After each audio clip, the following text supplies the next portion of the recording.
We've been telling you that MSNBC is absolutely on a spiral downward. It's existential at this point.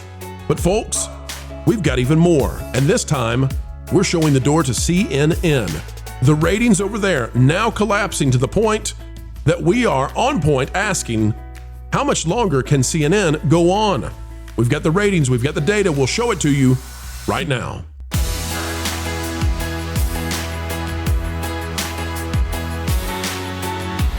It is a BEA beautiful day, folks, and we're happy that you've come our way. Thank you for joining us. When you're listening, the studio is glistening here in somewhere sunny, USA. Folks, as we get underway, all we ask is that you click the like button.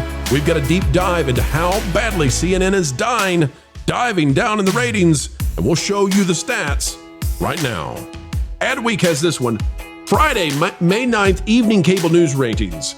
Casey Hunt earns most watched status on CNN.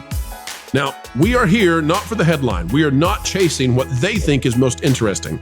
There's something else I need everybody to see here as we continue to watch the collapse in cable news. And the reason, other than Fox News, the reason that we cover this, by the way, you all need to understand the dynamic that's at play. And that is that in terms of the political entities that these things are, that's outside of our lane. But in terms of how this is hastening the demise of cable, well, that is just fascinating and very important to entertainment. This is actually expediting the exodus to streaming. And I'm not talking by a little, I'm talking about a lot. Fox News is dominating MSNBC and CNN. Fox News is by far, not even close, the number one cable channel. Not cable news, cable, flat out channel there is. It's not even close. But MSNBC and CNN are dropping like rocks. They are millstones. And because of that, it's tanking cable. I want to show you this. Mark Mochiro has the article here. It says The Five was the only Fox News program to finish above the 3 million total viewer mark on a slow Friday. Now, we need to clarify, this is a Friday. We understand it's a Friday. We're only going to look at a Friday, but you need to see what we're looking at here. In the demo, which is the most important thing, 25 to 54-year-olds, inside the demo, we're going to look at CNN primarily, not MSNBC. You ready for this? Inside the demo, how many people in the buying demographic, the people who buy stuff, how many people are watching CNN? 109,000 at 4 p.m., 89,000 at 5 p.m., 78,000 at 6 p.m., 78,000 at 7 p.m., 92,000 at 8 p.m., 76,000 at 9 p.m., 64,000 at 10 p.m., etc. But that's not as bad as it gets, okay? Because CNN, that's bad. Mid-sized YouTube channels are beating CNN, okay? But if we go down, this is where, we're really hard on MSNBC right now because we think they're in an existential crisis. But when you look at CNN, we're at a different level. I don't know who's going to continue paying them to stay on air because they're down at UHF levels. This is the total numbers, folks. If we look at this, okay, total viewers, we're no longer separating out for the demo. All the people, who are 75 or who are 15 watching, doesn't matter what your age, you're in this. And in this, what you need to be, you got to at least be at 1 million. You really need to be way beyond that. And Fox, if you look over there, even on a Friday with no news, The Five was at 3.6 million viewers total. Brett Baer had 2.5 million. Laura Ingraham had 2.5 million. Primetime had 2.5 million. You get the idea. How was CNN doing? 500,000 at 4 p.m. 500,000 at 5 p.m. 450,000 at 6 p.m. Somehow they managed to go down. 450,000 at 7 p.m. 500,000 at 8 p.m. 382 at 9 p.m. 367 at 10. What am I telling you? In the real prime time, I know 4 and 5 are considered prime time, but in the real prime time, when people get off from work and come home, guess what, folks? CNN could not break 500,000 viewers. That's not sustainable. You can't exist as a major news channel and you're not even pulling 500,000 people, right? You don't have 500,000 people. So how did this happen? How exactly is this happening?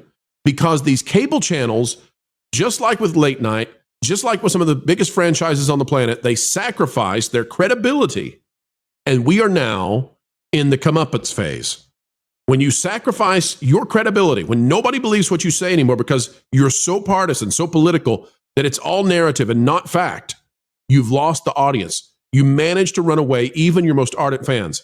This is all CNN has anymore. We'll play this, and I'm going to bring Matt in for commentary on the dire straits for CNN and MSNBC, but CNN especially.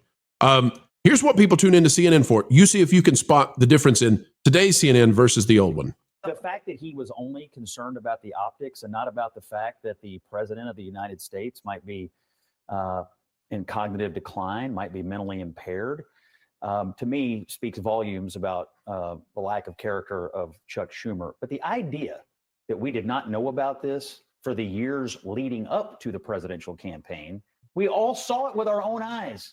Video after video, speech after speech, statement after statement, the Her report.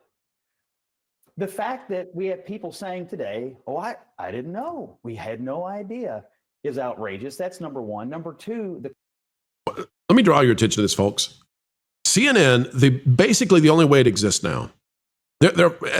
People always ask, why do they have Scott Jennings on there? Like he is a very effective conservative commentator. Why is he on CNN? And the answer to that is, on the right side of your screen, you see the absolute smugness of her stare at him. That's the 90% of CNN, maybe 95.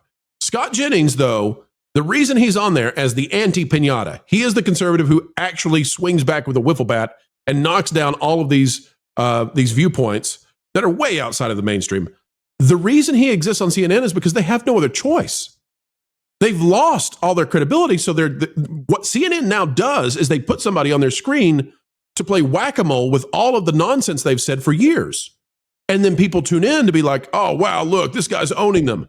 They're being owned on their own channel because they have no other choice than to do this or watch their ratings go bust. About 15 more seconds and we'll go to Matt. the cover-up is outrageous. And number three, people were arguing with a straight face that this man could serve 4 more years until, of course, it became untenable at the debate.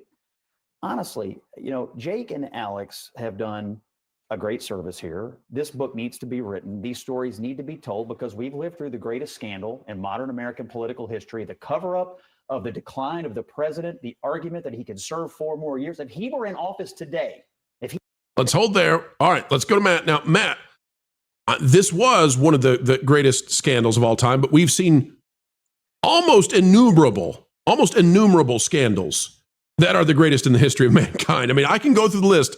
There are plenty of scandals, and they were promulgated by CNN, MSNBC, and these news divisions and corporations. Legacy media has now taken over, and CNN is left pulling in under 500,000 viewers at a time and basically just whacking their own selves and saying, here's how dumb we were. Here's how dumb we were. Everybody laugh at our co-hosts and moderators as this one guy bemoans how what level of doofusery we had. English term on Scrabble, folks. Play doofusery and see how that goes. Matt, your thoughts on it? So I'd be interested to see those numbers that you went over if they excluded all the airports and public buildings that CNN is played on. Amen.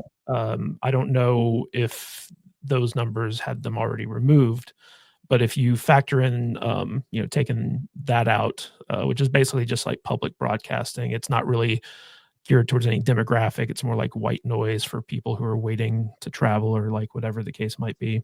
But if you take that out of the equation, I think those numbers are probably even lower than what you reported. But the big problem here is that CNN and MSNBC are splitting the audience for their type of coverage. So like we all know that they're very left-leaning, they're very liberal.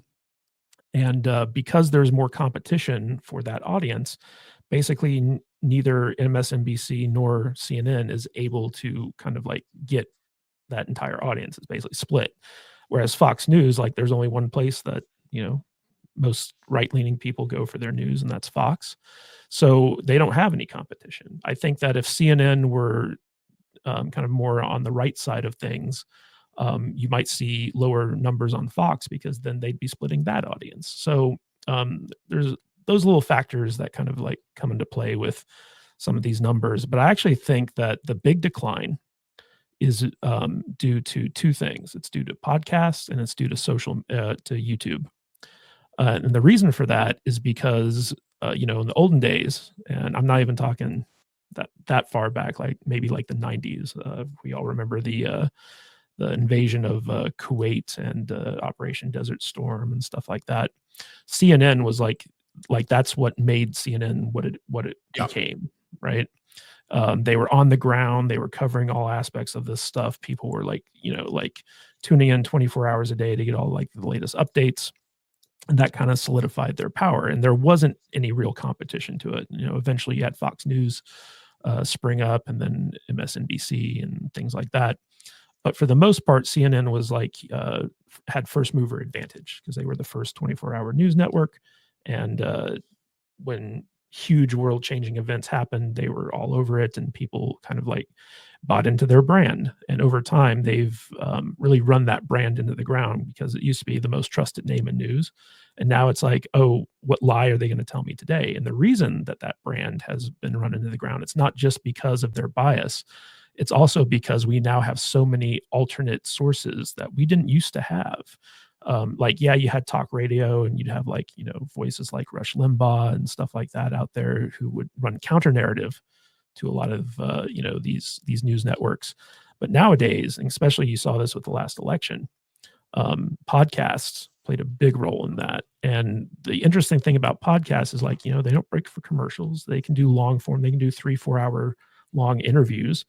And the fact that Trump went on not only multiple podcasts, but also live streams and did this long form content where people could see him being interviewed uninterrupted, unedited, unlike on 60 Minutes or whatever the case might be, they were able to get a raw, unfiltered look at, what his policies were, what his beliefs were, what he was like as a person, as a politician. And so when you have these alternate sources, just look at YouTube, there's so many news channels on YouTube that are reporting citizen journalists.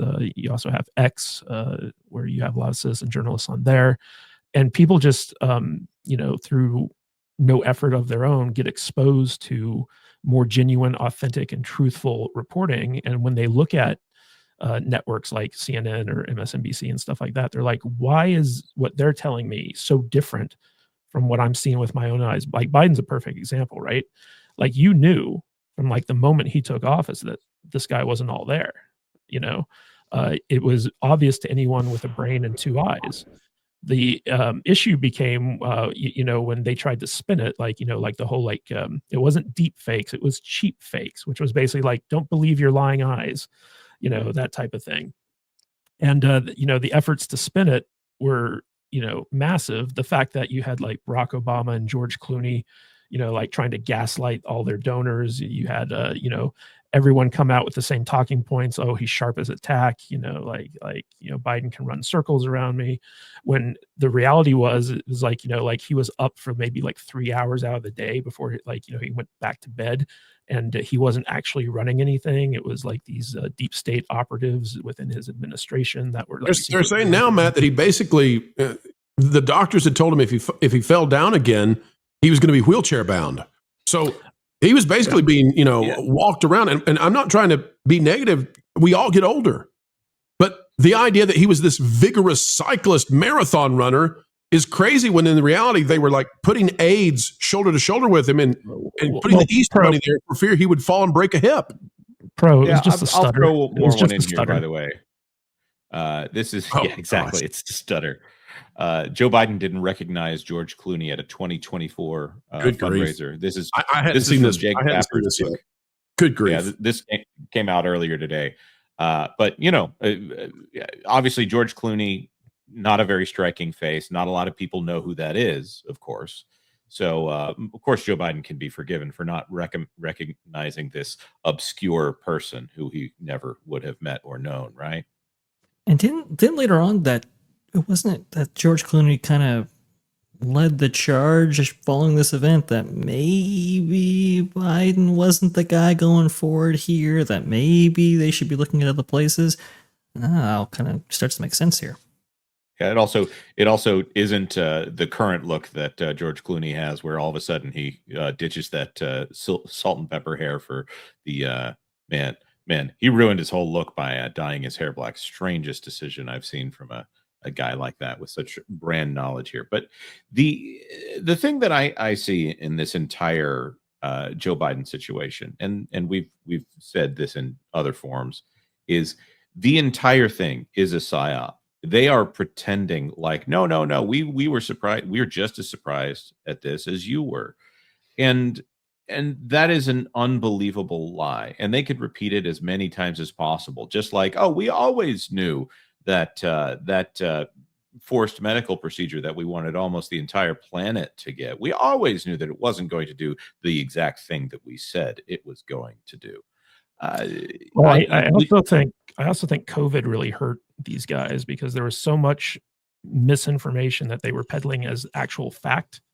And now that we're, kind of like COVID's in the rear view and we're getting like, truthful actual medical data coming out that basically reinforces everything that most people knew, but it goes counter to everything that the media was telling us. Like ivermectin's just a horse dewormer and like all this other stuff.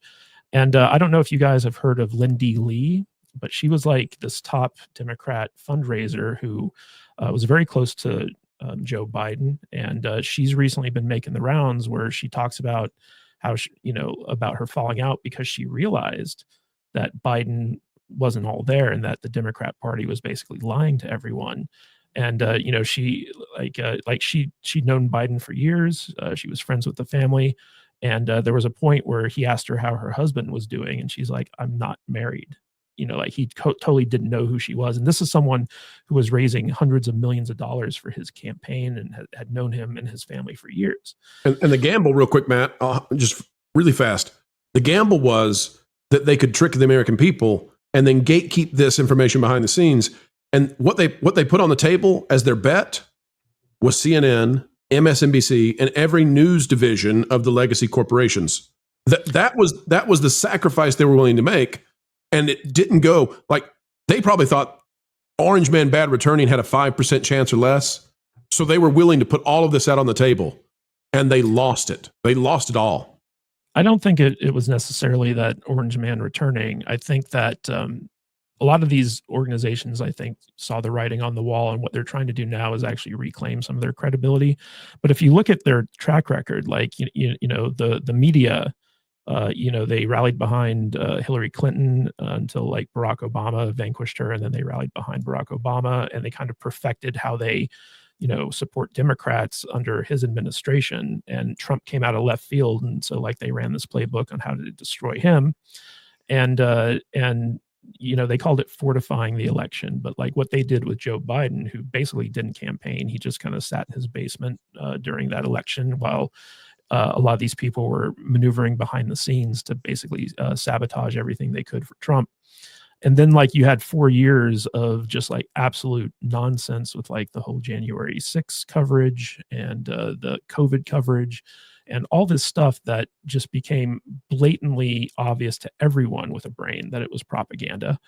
And now that Trump's in the White House and he's kind of cleaning house, a lot of the actual like dirty tricks are coming to life. And honestly, bro, I think that the efforts to take out these non-government agencies with like, the Doge initiative, where it's looking at wasteful government spending. I think a lot of these news networks are being paid off by, government officials who are funneling money to them through NGOs, basically money laundering.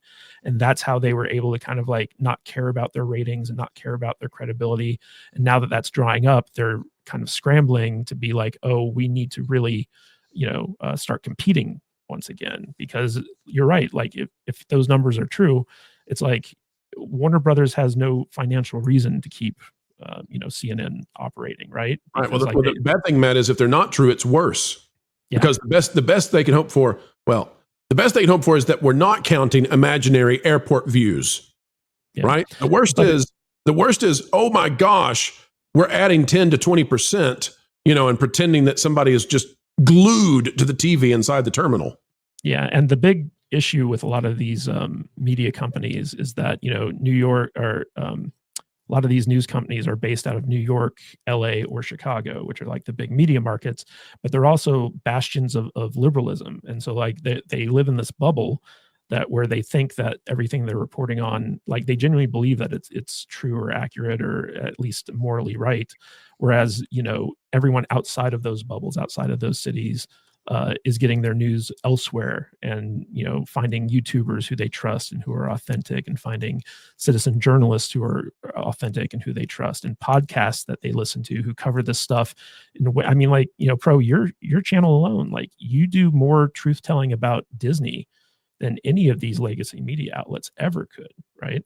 So people are finding these alternate media shows, and it's that type of competition.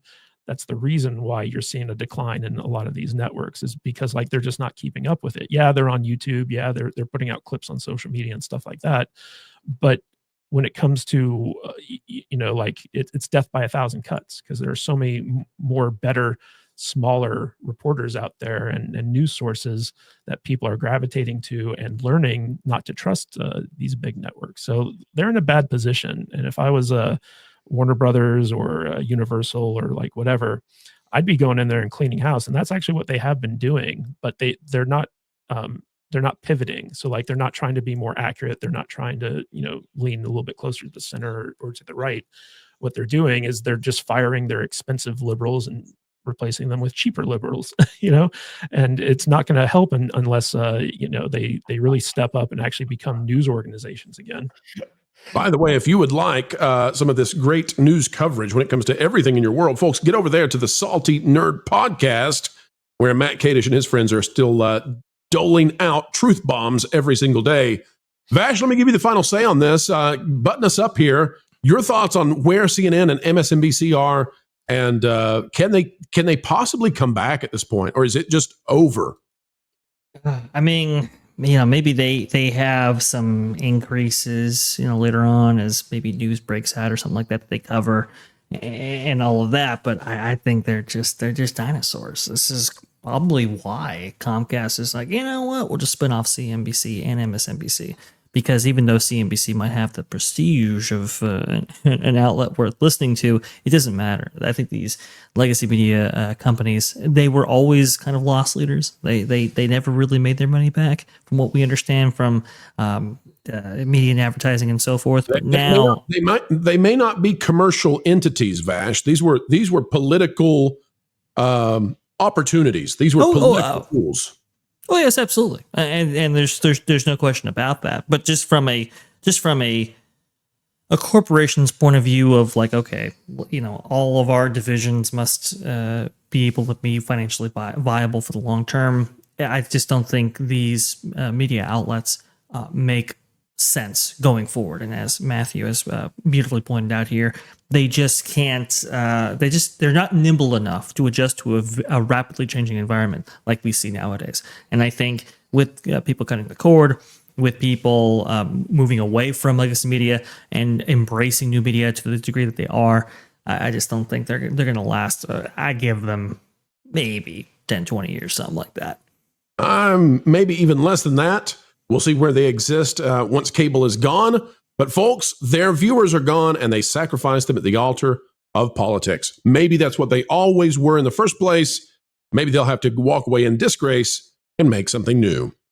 As ever, folks, we endeavor to have a good time here on the Pro Channel, and I have to say that spending time with you, talking about things that truly matter, like the stories that shape our lives and our culture, well, it is the ride of a lifetime, to steal from Bob Iger. And that's the only thing we'll steal from Bob, because he has great security around his yacht. Folks, as we get ready to say goodbye, consider clicking the like button, share, subscribe, click it, and stick it to the algorithms. It is the notification bell. Drop a comment right on down below. Let us know your thoughts. We would love to hear from you. And folks, worry not, for more content is still on the way. 3 or 4 times a day. Let's do 4. I think that's better. And you know what? Don't forget that the Pro Show is live Tuesdays and Thursdays at noon Eastern. You can also join us for our friends on That Park Place, our partner program. We have a good time there too. Folks, until the next time we get the opportunity to have a good time with you, keep learning, keep growing, and as ever, keep having fun. Hey, Floral, guess what? You put a fork in Pro's microwave again. No, that was yesterday. I don't know that what. Oh, I've decided to give up on torturing Jonas. What? Why? In the same way the cat sleeps like 20 hours a day, that was like your purpose. I know, but I've decided there's bigger fish to fry. Okay. Like Lorne. I mean, think about it. Everybody loves him. He's a fan favorite, and frankly, he has almost no weaknesses I can find. Except that he's really smart. So, you want to annoy the one panelist without a single flaw, because he's smart. Yeah, like that winged statue at that fancy Paris museum thingy. I want to break the one thing that everyone loves most. So, kind of like the opposite of Rachel Zegler. Yeah, exactly. And I get to see her all the time at family reunions anyway. You get to see Rachel Zegler? Yeah. I mean, she's a total troll. Lives under a bridge, harasses billy goats, the whole 9 yards. It all makes sense now. Speaking of which, maybe she'll get me... I'm gonna call her on my... I'm gonna call her and see if she'll be in the next Indiana Jones. She should be the next Indiana Jones. That'll totally destroy Lord. He loves Indiana Jones. Oh, that's cruel.